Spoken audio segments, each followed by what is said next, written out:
का जब आप स्तुति चिंतामणि में देखेंगे तो दारा सूत भार्या ये सब बहुत शब्द आते हैं। उन्होंने मैं अभी बताऊंगा आपको। तो स्तुति चिंतामणि कब लिखी गई, कई कई लेखक उनको बोलते हैं 1966 में लिखी गई, उनकी पहली कृति थी। कई लेखकों का मानना ये है कि नहीं, ये अंतिम कृति थी, 92 से 95 के एंड बीच में लिखी गई। और ये इसमें एक स्वतंत्र चेतना है। स्तुति चिंतामणि नाम भले ही है कि स्तुति चिंतामणि का अर्थ परमेश्वर की स्तुति है, लेकिन इनके अंदर उनके ऑटोबायोग्राफिकल एलिमेंट्स है, स्वतंत्र चेतना है, समाज के प्रति विद्रोह है, जातिगत विद्रोह है, ब्राह्मण लोगों के खिलाफ विद्रोह है, और महिमा धर्म के अनुरागी कैसे रहेंगे, उनकी जीवन शैली का अध्ययन है। तो उन प्रकार से एक स्वाधीन चेतना के साथ उन्होंने काम किया है। और उसके बाद वो सब तालपत्र पे लिखे गए। 1995 के बाद उनका जब देहांत हो जाता है, ये तालपत्रों तक ही सीमित रह जाती है, भजन कीर्तन तक सीमित रह जाती है, खंजनी और गिनियों तक सीमित रह जाती है। 1925 में, जैसे सर बता रहे थे गोरखनाथ साहब, कि 1925 में राजा ने, सुरनपुर के राजा ने इनको प्रकाशित करवाया। और जहाँ तक मेरी जानकारी है, प्रोफेसर आर्थ वल्लभ मोहंती जी हुआ करते थे, उन्होंने लिखा था कि अभिमन्यु राय और एक अद्वैत प्रसाद महापात्र हमारे पास आए, वो कीर्ति लेकर के, उन्होंने 77 बोलियां थी, 77। उसके बाद एक संत आए थे अनादिदास, बाबा अनादिदास, उन्होंने पूरी कीर्ति ला के हमको दी और बोला कि इसको प्रकाशित करवाइए। फिर हमने उसको प्रकाशित कराया और काफ़ी उसमें संशोधन किया। तो इस प्रकार से 1925 में एक पहली कीर्ति बनी गई। उसके ऊपर कई लोगों ने काम भी किया, जैसे सीताकांत महापात्र ने काम किया, हलदर जी ने कविता लिखी। तो सर बोल रहे हैं कि जन्मांध है या ऐसा है, तो कई लोग उनको जन्मांध नहीं मानते, वो एक रूपक के रूप में यूज करते हैं कि जिनको भगवान के दर्शन नहीं होते, जो सेल्फ रियलाइजेशन नहीं कर पाते हैं, वो वास्तव में अंधे ही है। जब हमारा जो जहाँ तक पहुँचना है वो दृष्टि जाती नहीं, अंतर्दृष्टि नहीं है, तो हम अपने आप को अंधा ही बोलते हैं। तो इस प्रकार से ये अंधा वाला जो मिथक है, वो मिथक बिल्कुल गलत सिद्ध होता है। और जब साहब ने बोला कि जटेसिंगा में, तो जब मैं उपन्यास लिखा था तब मैंने भी जब शोध किया था, जो जटेसिंगा उनका जन्म स्थान का ये फाइनल जहाँ तक हम पहुँचते हैं तो जटेसिंगा को माना जाता है कि इनका जन्म जटेसिंगा में हुआ था। अब जब आर्थ वल्लभ बलरानी जो इनको लिखा, तो उन्होंने एक बहुत एक शानदार एक प्रीफेस लिखा था कि हे भीम प्रतिभाशाली, हे उत्कल, तुम इस कंद का सम्मान करना सीखो और इसके गौरव को ऊंचा से ऊंचा बढ़ाओ। हे भीम तुम महात्मा हो, हे भीम तुम महात्मा हो। लेकिन हम लोगों ने, हमारे भारतीय साहित्यक है या ये भी उड़िया साहित्यक है, जो उनको सम्मान मिलना चाहिए वो सम्मान किसी भी तरह से नहीं मिल पाया। आज तक उनका अनुवाद को मैं खोजा तो मेरे को पता चला कि 1922 में हिंदी अनुवाद हुआ था, लेकिन वो भी कहीं जगह तक नहीं पहुंचा। एक अंग्रेजी अनुवाद भी एनबीटी से हुआ, पता चला कोई साईं जी के उन्होंने किया है, लेकिन वो भी फोकस में नहीं आया। जो मैं इसे अनुवाद किया, और ये प्रयागराज से ये किताबें निकलने जा रही है। ये किताब मैं आपको दिखा रहा हूँ, ये प्रयागराज से स्तुति चिंतामणि इनकी 100 वर्ष के उपलक्ष्य में प्रकाशित होने जा रही है। तो उसमें जैसे साहब ने स्टार्ट किया था नवम बोली का 20वां स्टेंजा से, 20वां पद से, मैं उसी से स्टार्ट कर रहा हूँ। गीता सारस्वत किया पदार्थ भीम आरक्षित वाणी, ये शास्त्र आद्य विभूति वर्तांत नाम स्तुति चिंतामणि, नाम स्तुति चिंतामणि। जैसे वेदों का सार हो, उपनिषदों का सार हो, गीता को बेस बना करके सत्य सनातन धर्म की जो व्याख्या होती है वो वहाँ से उन्होंने भीम भोई जी लेते हैं। और उन्होंने जो अपना बचपन दिखाया कि कितना कष्टपूर्ण बचपन था, जैसे विषाद योग की बात कर रहे हैं, तो बोला मेरा बचपन कितना दुखों में गुजरा, मैं किस है, मेरे ईश्वर को छोड़ के कोई नहीं जानता, कितना मैंने दुख देखा। घूम रहा था मैं नित्य प्रतिदिन साथ लिए गोवत्सल, सुधा तरसा से व्याकुल होकर पीता था झरनों का जल, पीता था झरनों का जल। आकाश देखकर मन में आते थे विचार 5-7, वक्त नहीं हुआ जाऊं कैसे, नहीं मिलेगा पखाल भात, नहीं मिलेगा पखाल भात। धन्य धन्य यह पिंड नहीं हुआ खंड खंड जितनी पड़ी मार, वक्त नहीं हुआ जाऊं के धन्य यह पिंड जितनी पड़ी मार। गाली द्वंद पीछे छोड़कर हृदय को बनाया पत्थर, आंसू नहीं लहू बहाता था, आंसू नहीं लहू बहता था मेरा पहुंचता अपने हस्त, सिवा गुरु के कोई नहीं जानते उठाए कितने कष्ट। उस समय की बात याद आने से चिंता में गले पिंड, उठे क्रोध लपलप हृदय को भेदता कांड। 12 से 13 14 वर्ष बह गए इसी रूप, मन जानता है अंतर वेदना, देख दग्ध दे के संताप, दग्ध दे के संताप। तो आप एक बचपन उनका देखिए, किस हिसाब से उनका बचपन गुजरा। खाने पीने को नहीं मिल रहा है, पखाल भात के लिए गाय चरा रहे हैं, तो गाय चरा जन्मान कैसे हो सकते हैं। वो तो गाय चराने जा रहे थे, मैं प्रतिदिन गाय चराने जा रहा था, प्यास लगती थी झरनों का पानी पी रहा था, जब शाम होती थी घर लौटूंगा, लेकिन अभी अंधेरा नहीं हुआ है, घर जाऊंगा, कौन खाना मेरे को देगा। और इतना कष्ट होगा, इतना कष्ट होगा कि गुरु के सिवा कोई नहीं जानता था। तो स्तुति चिंतामणि की स्टार्टिंग उन्होंने जो अपने दुख की बात बताई है, और उसके बाद जैसे जैसे आगे बढ़ते जाते हैं तो उनका गुरु को भी उन्होंने 4 साल की उम्र में देखा। तो अपने पिता माता के बारे में बोलते हैं, पिता मेरे अनादि ठाकुर और माता आदि शक्ति नारी, स्तुति चिंतामणि की 30वीं बोली है। द्वितीय युगल से जन्म लिया है मैंने, द्वितीय युगल से लिया है जन्म मैंने, कवित्व कलाधारी। उनकी कविता जो है वो कहते हैं कि मैं तो जन्म से ही कवि बन के आया था, मेरे लिए प्रतिभा थी कवित्व की, ये जन्म से ही है। जन्मदाता पिता छोड़ गए मुझे, जन्म से हुआ बिन बाप, स्वादु खाद्य सुख भाग्य में कहाँ जो मिलेंगे अपने आप, कहाँ से मेरे को मिलता, कैसे नसीब होता। और जैसे जैसे पिता का देहांत हो जाता है वो रेड़ा खोल के कांकनपाड़ा में आते हैं और चैतन्य प्रधान के यहाँ रहने लगते हैं। और चैतन्य प्रधान उन्हें सत सम्मान अपने घर में रखते हैं और घर के पीछे में उनके लिए एक पर्ण कुटीर बनाते हैं, और ताकि वो भागवत टुंगी और जहाँ जहाँ उनको ले जाते हैं तो ज्ञान आ जाता है। तो वो लिखते हैं कि मैंने जब छोटा था तो 4 साल की उम्र में गांव से वो साधु जी जा रहे थे तो मैंने किस रूप में उनको देखा। पूरे 4 साल बीतने के बाद जब आया ज्येष्ठ मास, एक निर्वेद कर्म योगी पुत्र घूम रहा था गांव देश, केसरिया कोपिल पहने दिख रहा था अपरिचन, दोनों भुजाओं पर प्रत्यक्ष देखे मैंने शंख चक्र के चिन्ह। पगडंडी पर स्वामी जा रहे थे हाथों में लिए खपर, दो माता कहते हुए अंध भिक्षा में मुट्ठी चार, अंध भिक्षा में मुट्ठी चार। उस समय खड़ा था मैं पास, याद आती है कुछ कहानी, कमंडल लिए स्वामी मांगते थे, दो बाबू मुझे पानी। ये महिमा स्वामी को याद करते हैं। मैं छोटा था तो महिमा स्वामी गांव से गुजरते थे, उनके यहाँ शंख चक्र लगे हुए थे, पानी मांगते थे, भिक्षा मांगते थे। वही मेरे आगे जा करके मेरे ये गुरु बने और वही मेरे लिए ईश्वर बने। उन्होंने मुझे एक नया रूप दिखाया। ये बहुत बड़ा आर्टिकल है, लेकिन मैं एक आपको मुख्य चीज़ है इसमें आपके समक्ष रखता हूँ। अब जैसे बिग बैंग थ्योरी के बारे में आते हैं, वो किस टाइप का वो पॉइंट आते हैं, वो भी मैं आपके सामने को रखूँगा। वो हर चीज़ों में एक आत्मा का प्रवेश मानते हैं, हर चीज़ में चेतना मानते हैं, चाहे स्थावर हो या जंगम हो या कीट हो या पतंग हो, ना कोई छोटा ना कोई बड़ा। वो अपनी स्तुति चिंतामणि में लिखते हैं, स्थावर जंगम कीट पतंगों की ओर दो संपूर्ण ध्यान, नहीं को छोटा बड़ा सकल घट में है सभी समान। भाव से पास, अगर आपके पास भक्ति है तो आप उस अलौकिक शक्ति को अपने पास पाओगे, और अगर भक्ति नहीं है तो दूर सवाल चला जाएगा। भाव से पास अभाव से दूर, भक्ति भाव से होता है बस, मेरी गुहार को सुने बिना क्यों आया तेरे मन में रोष। वचन को तोड़ भक्ति को छोड़, क्यों देते दूसरों का साथ, प्रभु श्रीमुख की सेवा में लगे चरणों से हुआ क्या पाप। तो कवि की दृष्टि में ये देह और ये पृथ्वी जो है किसी व्यक्ति के लिए स्थायी नहीं है, ये अस्थायी अलीक है, विकारी है। और जो संसार के माया मोह जाल में फंस करके हम परम पुरुष को भूल जाते हैं और तरह तरह के पाप के भागीदार होते हैं। इससे मुक्ति पाने के लिए संसार वासियों से उन्होंने आग्रह भी किया कि न पकते फल पैदा होते खल, सतबार बैठा हाथ, जैसे जल में मीन धीवर जाल में निर्दोष होती नष्ट। और अब जैसे आज विवेकानंद जी का ये उनकी तरफ से किया जा रहा प्रोग्राम, तो उनमें जो समानता है वो मैं अद्वैतवाद को समानता मानता हूँ। अद्वैतवाद को उन्होंने शो करने के लिए हर जगह एक पाद का उल्लेख किया कि एक पाद की शरण में जाओ, एकांत पाद से पैदा हुए शून्य, उनसे ये बना। और ये भी विवेकानंद की बात भी उसमें आती है, लेकिन एक ही बात उनका और विरोध होता है, वो मूर्ति पूजा को लेकर विरोध आता है। मूर्तियों में कभी भी वो भगवान का रूप नहीं देखते हैं, वो मनुष्य का लिविंग बीइंग। तो विवेकानंद जी मानते थे कि लिविंग बीइंग गॉड है। तो ये सबसे बड़ा डिफरेंस आता है। तो एकांतवाद के बारे में बोलते हैं, एकांतवाद से पैदा हुए शून्य से दूजा अक्षर भेद, सकाम समर्थ निष्काम वक्ता नाम परम बद पद, एक पाद से सब कर रहा तू धन्य धन्य कीर्ति यश, लाभ हानि शुभ जानते सकल, नाम सर्वज्ञ पुरुष। ये स्तुति चिंतामणि की 6ठी बोली है। तो अब एकांतवाद की जब हम इसमें भी व्याख्या करें, ऋग्वेद में अगर देखते हैं तो भी हम पाएंगे, वो बोलते हैं हिरण्य गर्भ संवर्ताद अग्रे भूत से दातपतिरेक आसीत, सदाधार पृथ्वी धामुतिमा कस्मे देवा विश्वाभिदेव। ये सृष्टि रूप में आने से पहले एक शक्ति विद्यमान थी, और वो शक्ति खगोलीय पिंड को अपने आकर्षण से बांध के रखती थी, और वही शक्ति पूजनीय है। ये बात तो भीम भोई भी बोलते हैं, वो शक्ति के बारे में भीम भोई भी बात करते हैं। तो इस प्रकार की इनकी बातें में अगर विज्ञान भी खोजा जाए तो बहुत सारा विज्ञान आएगा। अगर बिग बैंग की सृष्टि कैसे पैदा हुई होगी, तो सृष्टि से पहले क्या रात दिन थे, या क्या ऋतु कैसे थी, या क्या क्या सिस्टम था, अगर सोचा जाए तो उनके बारे में कैसे बोलते हैं। स्तुति चिंतामणि 78वीं बोली में, मिट्टी पत्थर जल पवन नहीं थे कुछ भी विद्यमान।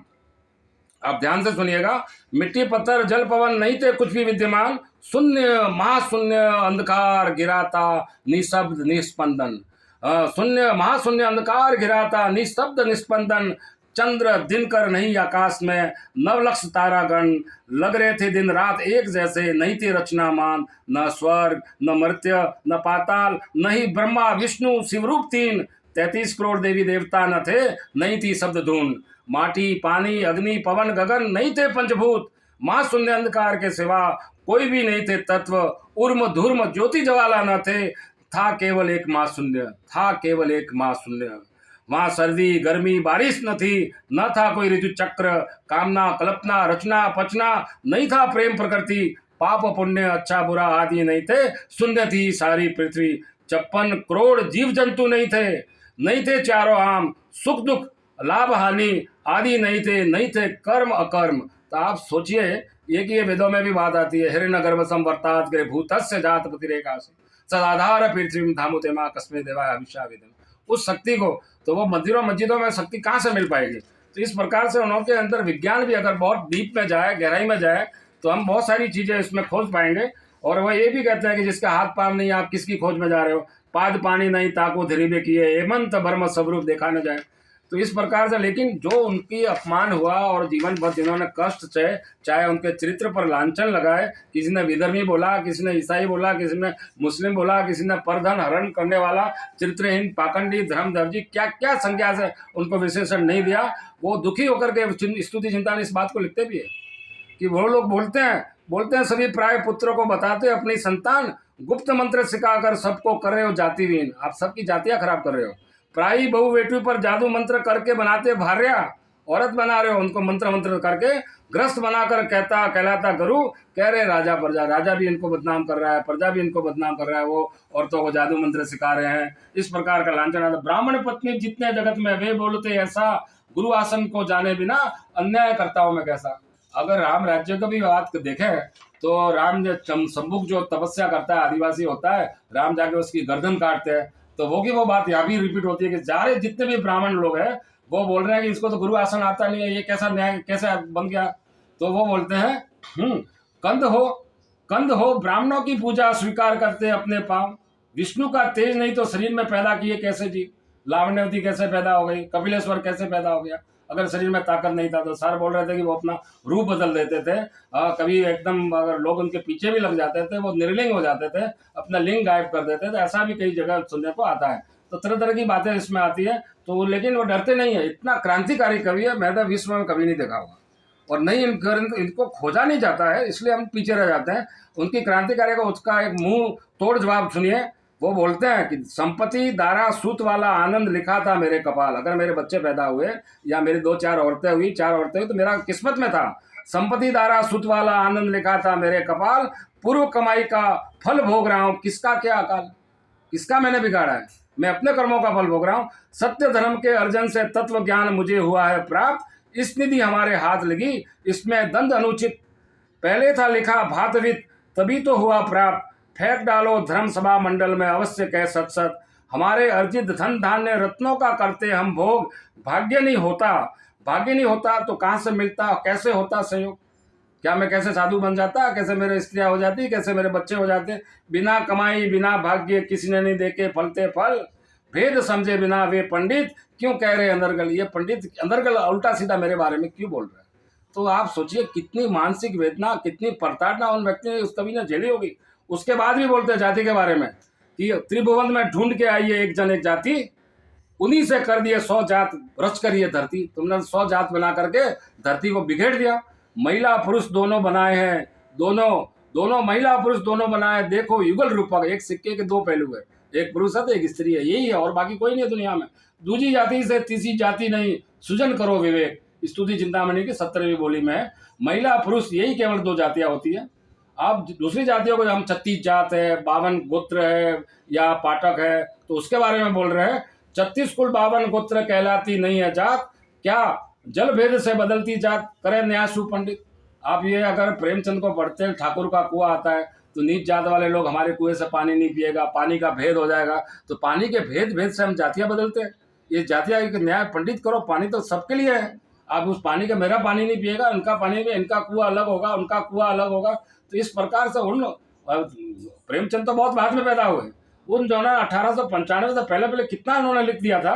36 कुल 52 पाचक जो भी हो महिला पुरुष, ऊंच नीच नहीं कर वारण कर, ले लो नाम की शरण, ले लो नाम शरण। उन्होंने कहा सबको नाम शरण, एक ही अक्षर है, वो है अलेख महिमा, ये षडाक्षर है। इसकी शरण में जो भी हो, चाहे ब्राह्मण हो, वैश्य हो, क्षत्रिय हो, शूद्र हो, जितनी भी जातियों के लोग हो, केवल नाम की शरण में आएंगे तभी वो अपना ये विवेक पार कर पाएंगे, अन्यथा कभी पार नहीं कर पाएंगे।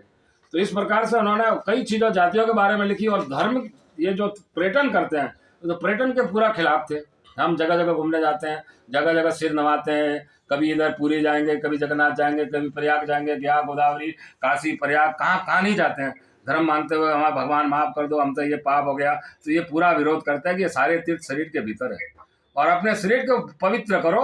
बाकी पवित्र ये इन स्थानों पर सारे खत्म हो चुके हैं, उन पर व्याख्या करते हैं। 95 बोली में, आप 95 बोली में देखेंगे, वो लिखते हैं श्री पुरुषोत्तम कपिलास धाम से भी उठ गया है धर्म। श्री कपिलास पुरुषोत्तम कपिलास धाम से भी उठ गया है धर्म। तीर्थ स्थल सारे भ्रष्ट हो चुके, किसी में नहीं रहा भ्रम। गंगा, गया, काशी, प्रयाग समेत सेतुबंध रामनाथ, इन तीर्थों से उठ गया धर्म, किसी में नहीं बचा सत। गोदावरी, गोमती, वृंदावन, द्वारिका, हरिद्वार, वे सारे तीर्थ विफल हो चुके, डूब गए धर्म की धार, डूब गए धर्म की धार। अन्य तीर्थ मान सरोवर, बद्रीनाथ, वैतरणी आदि, यमुना, सरस्वती भ्रष्ट हो चुकी, चतुर्धाम इत्यादि। मेढ़ मंडप, मंदिर, महल, अट्टालिका, देवालय, जहाँ भी देखो वहाँ सत्य धर्म सभी हो गए शून्य, सभी हो गए शून्य। देवी देवता आदि मौसदी यंत्र मंत्र जितने जब, सारे कर्मकांड खत्म हो चुके, आंखों देखे साक्षात तप। दारू प्रतिमा, देखिए दारू प्रतिमा जगन्नाथ की तरफ उल्लेख किया है। शिला मूर्ति, पत्थर जो भी थे जिधर, उनकी करनी अंत हो चुकी, कोई नहीं पड़ता असर, कोई नहीं पड़ता असर। इतना खुलेआम विरोध कौन कर सकता है? या तो कबीर कर सकते हैं या फिर भीम भोई जी कर सकते हैं। कबीर बोलते हैं नाम है मंदिर, नाम है मस्जिद, ना काबे कैलाश में, खोजी हो तो तुरंत मिलियो इन सांसों की सांस में। अगर खोजना है तो मैं सांसों में मिलूंगा, मंदिर, मस्जिद, काबा, कैलाश में मिलने वाला नहीं हो। तो वो की वो बात साहब ने भी कही है भीम भोई जी ने कि पुरुषोत्तम, गया, गंगा, काशी, प्रयाग, गोदावरी, गोमती, जितना भी आप देख लो, कहीं भी आप भटकने से भगवान मिलने वाले नहीं है। और मूर्ति पूजा में आप अपना समय बर्बाद कर रहे हो और भगवान की जो ओमनी प्रेजेंस है उसको आप नगण्य करने जा रहे हो। भगवान अगर विश्वव्यापी है उसको एक छोटे से क्षेत्र में मानने जा रहे हो, ये बहुत ही गलत बात है। आज अचेत जन मानव गण कर रहे देव पूजा, आज अचेत है वो लोग, अनकॉन्शियस है। आज अचेत जन मानव गण कर रहे देव पूजा, पाद पकड़ रक्षा करो बोलते देंगे खीर पूड़ी खजा। खीर चढ़ाएंगे, पूड़ी चढ़ाएंगे, प्रसाद चढ़ाएंगे, हे भगवान रक्षा करो, बचा दो, ऐसा ऐसा काम हो जाए। तो आगे में लिखते हैं कि जब मूर्ति में जीव आत्मा नहीं, जब मूर्ति में जीव आत्मा नहीं, वो कहाँ से देगी वर। विष्णु की माया नहीं जानकर अज्ञान में बुड़े हैं नर, अज्ञान में डूबे हैं नर। जिसने रचे पिंड प्राण उसके पर नहीं समर्पण। हमारा शरीर भगवान ने रचा है, वो उसको हम नहीं मान रहे हैं। जिसने रचे हैं पिंड प्राण उसके नहीं है समर्पण। दारू प्रतिमा मूर्ति को कहते रक्षा करो हे भगवान, रक्षा करो हे भगवान। मनुष्य होकर निर्जीव भाव से देखो कितना अज्ञान, शून्य से जितने पिंड प्राण रचा उसे नहीं अनुमान, उसे नहीं अनुमान। दुर्लभ जन्म व्यर्थ हो रहा बिना जाने परमेश्वर। अज्ञानी मानव सभी को पूछते अपने सुख खातिर, अपने मन से जैसा जैसा वे चाहते वैसा करते कर्म। षट कर्म कांडों में सभी फंसे हैं, नहीं जानते हैं निष्धर्म, नहीं जानते हैं निष्धर्म। इतनी खुली चुनौती कौन दे सकता है? इतना सुंदर तरीके से उन्होंने बोला है भीम भोई जी ने कि उस जमाने में तो, आज जब मूर्ति पूजा आज इतनी खतरनाक तरीके से है, तो उस जमाने में मूर्ति पूजा का प्रचलन कितना रहा होगा। हिंदू विग्रह के उपासक है, मूर्ति को उपासक करने से आत्मा को तृप्ति मिलती है, ऐसा एक मान्यता है। लेकिन उन्होंने ओपनली कहा है कि वो बिल्कुल गलत रास्ते पे जा रहे हैं। यही सिखाने के लिए मैंने स्तुति चिंतामणि लिखी है। स्तुति चिंतामणि का मेरा अर्थ परमेश्वर की स्तुति तो है ही है, बाकी जनमानस को भी उनको ये चेतना देनी है। और उनकी एक सेंसिटिविटी देखिए, वो बोलते हैं कि एक खंड हाड़, एक बूंद रुधिर या एक बूंद खून, एक देख मांस का टुकड़ा, और मैं सह नहीं पाता सकल जीवों की पीड़ा, मैं सह नहीं पाता सकल जीवों की पीड़ा। खून, हड्डी और मांस का टुकड़ा देखते ही उनका हृदय द्रवित हो जाता है। वो बोलते हैं कि जब, जैसे आप कभी कभी हम कहानियाँ पढ़ते हैं पौराणिक कहानियों में कि राधा को जब वो ये रुक्मणी हैंटर मार रही थी पीठ के पीछे में, तो उसका प्रभाव कृष्ण के ऊपर पड़ रहा था। कृष्ण को पड़ रहा होगा, नहीं पड़ रहा होगा, लेकिन इनके सहृदयता देखिए। भारत युद्ध में मतलब महाभारत युद्ध, भारत युद्ध में कटते खड़क से 10-5 सिर, एक तलवार मारते थे 5-5, 10 सिर कट जाते थे। दूसरों के अंगों पर परार लगे जैसे मेरे शरीर। दूसरों के अंग में मारे लेकिन मेरे को लग रहा है मेरे को मार रहे हैं। तो ये इस प्रकार का दुख दर्द, युद्ध में सैकड़ों निरीह प्राणी मरते हैं और विजय के उन्माद में विजेता कीड़े मकोड़ों की तरह उन लोगों को मारते हैं और उसको अपने आप को बड़ा यूँ गर्व अनुभव करते हैं। तब ये बोलते हैं कि देखिए ये ऐसा टाइप का नहीं चलेगा। ये दुख जो है, प्राणी का अपरिमितार्थ पुकार कैसे करूँ सहन, जगत का हो उद्धार भले ही मुझे मिले नरक स्थान, भले ही मुझे मिले नरक स्थान। लेकिन आज का समाज सोचता है कि मैं अच्छे से जीऊँ, मैं अच्छे से खाऊं, खा पी के मौज करूं, लेकिन ये उल्टा बोलते हैं, अरे मेरे को नरक में डाल दो लेकिन बाकी सबको बुद्धि दे दो, बाकी सबको सुधार दो। और इसका सुधारने का एक ही रास्ता है, वो है सत्य धर्म। सत्य की तरफ झांकना पड़ेगा और सत्य और सनातन को सही ढंग से समझना पड़ेगा, तभी हम उसमें आगे बढ़ पाएंगे। तो 58वीं बोली में लिखते हैं, सत्य धर्म बिना कुछ नहीं जाना, पाप पुण्य भलमंद, बैठकर अहिर्निश घोटते जप नाम श्री गुरुपाद। सत्य धर्म सत्य क्रम सत्य भाव से करो गुरु की सेवा, प्रसन्न होंगे अनेक देवता, वे होते सच्चे मुक्ति देवा, वे होते सच्चे मुक्ति देवा। तो सत्य में जीऊंगा सत्य में मरूंगा, यही दो मुझे आज्ञा, कहे भीम मृत्यु मंडल में रहे अपयश की छाया, रहे अपयश की छाया। और उन्होंने पूरा वर्ल्ड खोजा, 21 भवन पूरा ध्यान या धारणा से घूमे। फिर उन्होंने जो रिजल्ट निकाला वो रिजल्ट ये है कि खोजी मैंने हर जगह सप्त ब्रह्मांड 21 भवन, सत्य धर्म से इस मही पर बड़ा नहीं है कोई धर्म, बड़ा नहीं है कोई धर्म। नेत्रों से देखते ही पहचान नहीं पाए तीनों भुवन, सत्य धर्म से और भी मांग रहे बार बार इम्तिहान। सत्य बाना सत्य नाम ब्रह्म पर पूरा भरोसा है मेरा, काकुस्त क्रंदन करे भीम भाई, गुरुपादों का लिए सारा, गुरुपादों का लिए सारा। इस प्रकार से अगर दुनिया को बचाना है तो सत्य धर्म का निरूपण, सत्य धर्म नीति का पालन, स्तुति चिंतामणि का गहन अध्ययन एक परम दुर्लभ अनुपम ग्रंथ है।